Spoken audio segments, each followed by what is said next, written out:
మాధవయ్య అనే చిన్న వ్యాపారి చనిపోతూ తన వ్యాపారాన్ని పెద్ద కొడుకైన భద్రయ్యకు అప్పజెప్పాడు. భద్రయ్యకు దరిద్రం అంటే తగని భయం.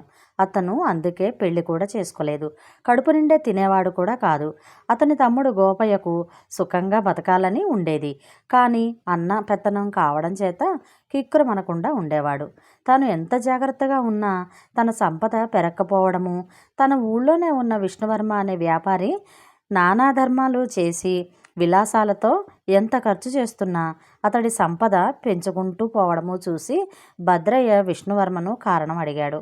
అంతా భగవదానుగ్రహం అన్నాడు విష్ణువర్మ.